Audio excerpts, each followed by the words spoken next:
రాజశేఖర్ ఉన్నప్పుడు నేను సవాలు విసిరేవాడిని. ఒక 2-3 కార్పొరేషన్లు పెట్టి అక్కడ కుర్చీలు బెంచీలు కూడా లేకుండా నిన్ను కార్పొరేషన్ చైర్మన్ ఇచ్చాం, నువ్వు పోయి పని చేసుకోమంటే ఎక్కడ కూర్చోవాలో తెలియని పరిస్థితి ఆ రోజు. ఈ రోజు కూడా మనం కార్పొరేషన్ మీరు చూస్తే 125 కులాలకి ఆర్థిక సహాయం చేసిన పార్టీ తెలుగుదేశం పార్టీ.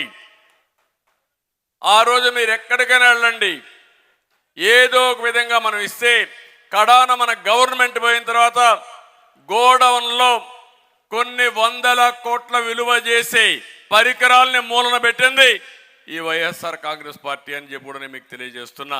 అంటే మీకు ఇవ్వడానికి వాళ్ళకి మనసు రాలేదు. గోడౌన్లో ఇవన్నీ కూడా తుప్పి పట్టిపోవడానికి సిద్ధపడ్డారు తప్ప ఈ పేదవాడికి ఇచ్చి ఆర్థికంగా పైకి తేవాలంటే మనసు రాకుండా ఇష్టానుసారంగా చేశారు. ఈరోజు నేను అడుగుతున్నా మిమ్మల్ని, కార్పొరేషన్లు పెట్టారు. ఎందుకు ఆ కార్పొరేషన్లు? కడాన 4 గీసుకోవడానికి కూడా పనికిరావు కార్పొరేషన్లు. 1 రూపాయి ఖర్చు పెట్టారా అని మిమ్మల్ని అడుగుతున్నా. ఎక్కడన్నా 1 రూపాయి ఖర్చు పెట్టారా? ఏ బీసీ అయినా ఆర్థికంగా పైకి తీసుకొచ్చే కార్యక్రమాలు చేశారా అని మిమ్మల్ని అడుగుతున్నాను. ఏమీ లేవు. ఇప్పుడు సాధికార యాత్ర అంటున్నాడు. దేనికోసం సాధికార యాత్ర నాకైతే అర్థం కాదు. ఈరోజు మీరు ఒకసారి చూస్తే నేను అడుగుతున్న ఈ ముఖ్యమంత్రిని, తెలుగుదేశం పార్టీ హయాంలో 1000 కోట్ల రూపాయలు ఆదరణ ద్వారా అనేక పనిముట్లు ఇప్పించాం, పూర్తిగా రద్దు చేశారు. దీనికి సమాధానం చెప్పమంటున్నాను. కార్పొరేషన్ ద్వారా దగ్గర సప్లైన్ మొత్తం ఖర్చు పెడితే 3500 కోట్ల రూపాయలు మనం ఖర్చు పెట్టాం.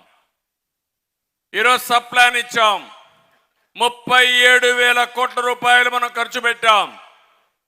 మీరు ఈరోజు చెప్పింది ఏమని?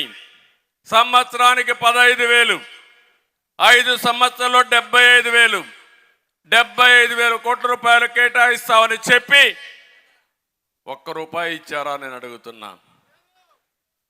మాట తప్పను, మడమ తిప్పనని చెప్పే ముఖ్యమంత్రి ఎక్కడ చేశాడో సమాధానం చెప్పమంటున్నా. పెళ్లి కారుకు మనం 35,000 ఇచ్చాం, మేము 50,000 ఇస్తామన్నారు. ఇచ్చారా నేను అడుగుతున్నా. అది కూడా ఇవ్వకుండా వదిలేశారు. బెస్ట్ అవైలబుల్ స్కూల్ 99లో ప్రారంభిస్తే దానికి కూడా డబ్బులు ఇవ్వకుండా రద్దు చేశారు. స్కిల్ డెవలప్మెంట్ సెంటర్లు రద్దు చేశారు, స్టడీ సర్కిల్ రద్దు చేశారు. బీసీ భవనాలు, కనీసం కట్టిన భవనాల్ని పూర్తి చేయని ముఖ్యమంత్రి 3 రాజధానులు కడతాడంట. అయిపోయింది ఆ పని కూడా. సుప్రీంకోర్టులో స్పష్టంగా ఏప్రిల్ తర్వాత పోస్ట్ చేశారు కాబట్టి 3 రాజధానుల ముచ్చట అయిపోయింది. మళ్ళీ ఒకే రాజధాని, అదే అమరావతి, అదే పూర్తి చేస్తాం తెలుగుదేశం పార్టీ.